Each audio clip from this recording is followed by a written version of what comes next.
And we're back.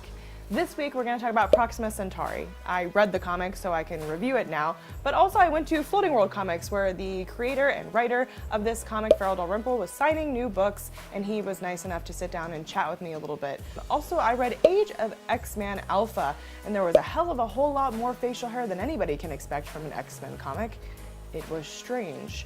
Have you seen those new teaser trailers for Scary Stories to Tell in the Dark? That's right, that book that gave you nightmares as a child is being brought to life by none other than Guillermo del Toro. I'm very excited and very scared. Also, if you're watching the Snoozer Bowl, you may have seen a tiny teaser trailer for Avengers Endgame, which is coming out in April, and I'm super excited and not at all ready to sob about that. Coming to TV, Why the Last Man, Brian K. Vaughan's hit book, will be made into a show on FX, coming out in 2020. And this month, coming out on Netflix, we're going to get an Umbrella Academy show. So without further ado, let's talk comics.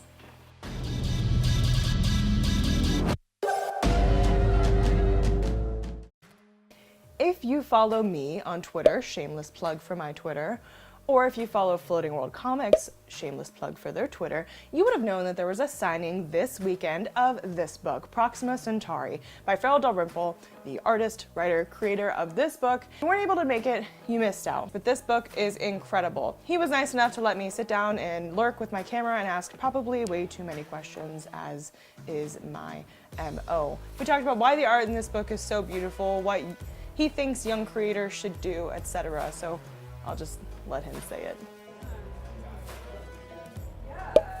How's it going? So basically it's this kid who's stuck on a space station, trapped in this like spectral zone, and he's like trying to get off to go find his brother, but he has like these magical powers, and there's a lot of subtext too in it, like it's you know, some kind of like autobiographical stuff in there, so like my teenage self, you know, projected in there, you know, like a lot of my neurosis and anxiety and stuff onto this kid. So it's like a lot of these adult or older figures are kind of trying to teach him how to be like a grown-up, but a lot of it is just them like kind of being irritated at his, you know, him being a teenager, you know, and kind of whining about things, or, you know, not realizing that he has all this like powers and abilities, but doesn't really. He's got like this magical amulet, and it kind of lets him do, it sort of lets me do whatever I want with him. So like in this story, like sometimes it works and sometimes it doesn't. But it, you know, like some teleportation things. And, am I proud of it? The book?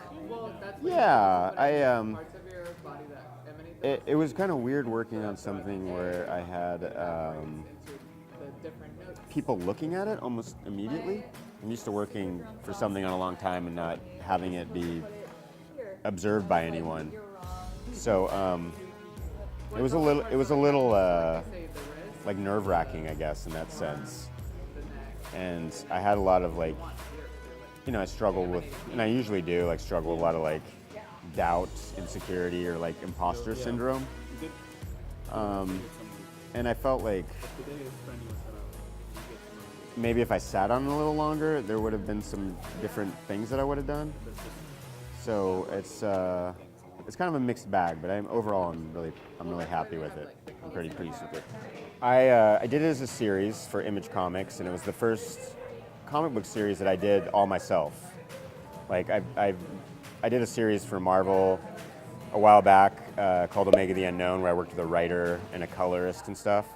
But this is like all me on this one, and it like came out monthly, and I don't know, it was a little nerve-wracking towards the end because I was afraid I was going to miss my deadlines, but I made it, and it's probably the fastest turnaround I've ever done for like a full, you know, graphic novel or full book. It was a little kind of freeform in my in the production of it. Well, the art's in it anyway. I kind of mixed it up media-wise, where it's like some pages I photoshopped, some pages I did watercolor, and some were just like markers and colored pencils or whatever. It's all hand drawn, but the coloring is I kind of switched up, you know. So it kind of has like a weird hybrid of like some of my like the Popcorn War stuff I do, and then the It Will Hurt stuff, kind of like a sort of like a hybrid between those two things. Yeah, it wasn't because I had some kind of master plan or anything. It was more of just, oh, this is amusing me. Like I know I'm gonna have to be doing this like in a steady rate, so I'm just gonna like do whatever I can to like make it more interesting.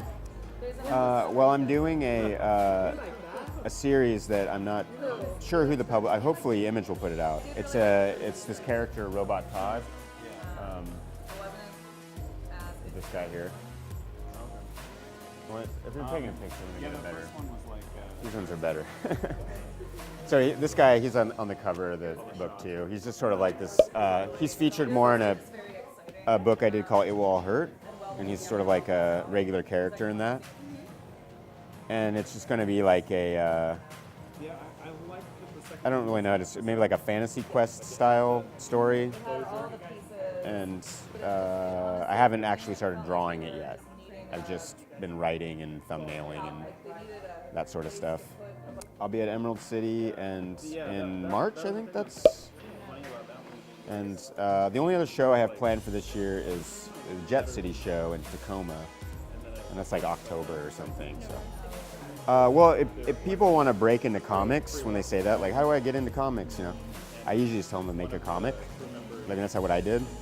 Like, I mean, it sounds flippant, but it's like it's true. It's like, well, I self-published.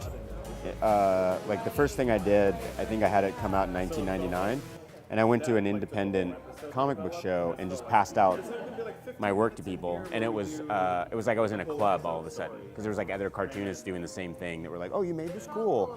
And even when I show people that weren't even into comics, they were just like, whoa, you made a comic? And I'm like, yeah, I mean, you could too. It's not that hard. It just takes time and energy and, you know, effort. So I don't know. It's like, I don't think there's like a secret formula other than just like publish, you know? Publish or perish is what, as they say, right? That's, you know, I don't know how to make this, have a successful career. I'm still trying to work on that. But as far as getting into the thing, I don't, I think like someone should sit down and see if they actually like doing something before they actually, you know, before the world will present them with, you have to hustle for everything in life, to fight for everything. So it's like, I don't know any back doors or secret ways of doing it. It's just like, you just gotta make it, you know, and after you have the thing, then it's all about like getting it in front of the right people, I guess. But like I told you last week, I wasn't going to read this book until after the signing because reviewing books and looking people in the face makes me uncomfortable, and my social skills are questionable at best. It was, come on, it was really, really good. I wish I would have read it before I went, actually, so I could have asked some more pointed questions about it, but here we are. It's fine. But listen, this book is beautiful. Not only is it beautifully written, but he talks about all the mixed mediums that he used, and it's truly like a treat for your eyes. And for a visual medium, you can't always say that, you know what I mean? You usually only spend this much time on a panel and then you move on because you're trying to read the narrative and you're getting into the story, but it's kind of like I was looking at it so much I had to go back and read the panel because I was like, what did I just read? And that's not because the story was boring, but it was just because it was just really beautiful. The long and short of it is that there's a bunch of people who are trapped in this portion of space. They have powers. They're not normal people, and time seems to be a questionable thing that kind of does what it wants, and some people have a handle on it and some people don't. But what it really felt like was each person in this area of this space who are all interacting with one another were different parts of one whole. So you have the main character who seems like the manifestation of anxiety to the point of anger and outlash, and he's a teen boy, and I think in a lot of ways we're all teens looking for acceptance still. It doesn't matter how old you are, you're just trying to find the thing that makes you feel like you're accepted. And you have, you know, Parasol, who is kind of the cool exterior, the person or the part of you that you're looking to be the anchor for yourself. You've got the scientist who doesn't want to look to the future because there's definitely like some fear there. You've got Dr. Exit, who is just logical beyond reason almost. And I think all of those things, when put together, make for a great cast of characters. I can't recommend this book enough. It was very, very good. It was my first time reading anything by this author, and I will definitely pick up more. You can pick this up at Floating World Comics at 400 Northwest Cooch Street. They're very nice, they're very knowledgeable. And you should sign up for their newsletter so you don't miss any more of their events or signings that they have going on like this. They try to have an event a month, so there's plenty to choose from. All right. Next we have, on to Age of X-Man. This comic was weird. It's no secret that I have a love for X-Men. Now, I can't say this enough, I will never be over Colossus's goatee. It's weird. Now, in this comic, society is what Magneto always imagined it would be. You know, mutants have come back from the brink of extinction. They are living in the world with humans. They have come so far that every decision that every person or mutant makes is for society, so much so that romantic relationships are forbidden. People and mutants are procreated out of little eggs because that's a thing. Well, of course, everything isn't as perfect as it seems, and it seems as though there will be an uprising, not unlike that of the mutant uprising of stories before. But what's really interesting about this comic, interesting and weird, the perfect world that they're living in is definitely being controlled.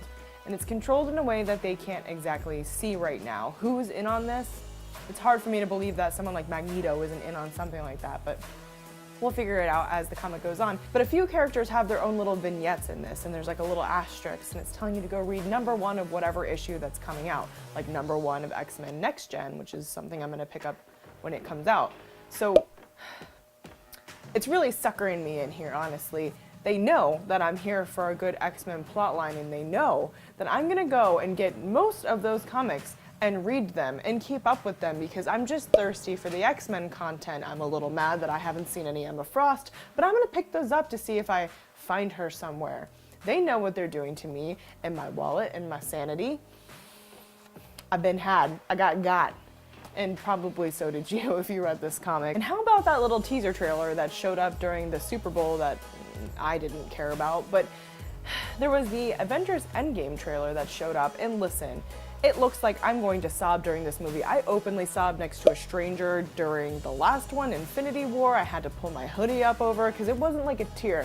It was like full sob. It was that scene with Spider-Man. You know the one, I'm not going to spoil it for like the 2 people who haven't seen the movie, but it was a lot, and I'm sensitive, and this movie is going to be a lot. Are you excited? April is right around the corner. Are you going to get your tickets? Are you going to go? I think that seeing this movie, I have some sort of hot take. Seeing this movie is really going to set up where the Marvel Cinematic Universe goes in the future, so I'm really excited to see what's going on with that. Speaking of things hitting the big screen, how about Scary Stories to Tell in the Dark? Yes, that terrifying book that we all got a hold of when we were probably too young and still haunts us to this day. Just me? Guillermo del Toro is taking this book and bringing it to the big screen like only Guillermo del Toro can. He is the king of body horror in my opinion, and I think that he's going to do a really good job. The teaser trailers that he dropped are frightening, and they bring those stories just right back from my subconscious where I suppressed them. So, cool. And we're going to move from movies to TV. Why the Last Man? That's Brian K. Vaughan's smash hit book is going to become a TV show in 2020. Now, this comic is about a man who is the last person on Earth with a Y chromosome. I made it sound boring, and I'm really sorry, but it's a really popular comic, and it's really good. And if you like Brian K. Vaughan, he writes Saga, which is also a huge smash hit. I think that you're really going to like this comic if you haven't read it, and then you're going to be just as excited as me to see the comic come to life on FX. Now, FX has shows like Legion, and they're doing The Gifted right now too, which are some really good comic-based shows. So that seems pretty promising for Why the Last Man. And this month, on Netflix, we're gonna get an Umbrella Academy show. Now, if you haven't been following the hype, that's Gerard Way. Yes, the Gerard Way from My Chemical Romance and the acclaimed comic book writer now. That's his comic, and it is about a few misfit kids, and they're gonna get together because their dad died. It's super weird, but really good. If you like things about misfit ragtag people coming together, they have powers, it's definitely like a mutant feel, it's definitely like rebellion, finding your tribe. It's very, very good. And so I'm excited for the show to come out. Ellen Page is in the show, which is super cool, I love her. Yeah, and I'm just excited to watch it. I'm here for binge-worthy content because I like to avoid my life problems by watching Netflix like the rest of the world does. Yes, Netflix, I'm still watching, stop asking. And that's all I got for you this week, honestly. We talked about Proxima Centauri and how you're not going to miss any more good events by Floating World Comics because you're going to sign up for the newsletter and you're going to know the next time something comes on through. And also Age of X-Men and weird facial hair patterns that I'm sorry I keep bringing it up, but I'm really just, look at it. Like, I'm not over it. We also talked about some things hitting the big screen. Avengers Endgame is going to make me cry a lot, and scary stories to tell in the dark will be keeping me up for the next 10 years as it did when I read the book. And in TV, Y: The Last Man, we are hyped for that, right? And also Umbrella Academy coming this month to Netflix. I'm just so excited because this means all these comic book stories are just coming to life, which gives me hope about some of my favorite characters and favorite comics as we move to the future. Nerds prevail. And I just wanted to say thank you so much for watching and spending your time with me and watching me gesture aggressively like this. If you could like and subscribe to this channel, I would really appreciate it. It makes me feel weird to say that, but I'm trying to grow this channel so I can talk to you guys more about nerd stuff because I enjoy it and hopefully you enjoy it. So if you could just tap that subscribe button, I would really appreciate it. And I will see you guys next week, same place, same-ish time. And until then, this has been KGW's Comic Pick of the Week.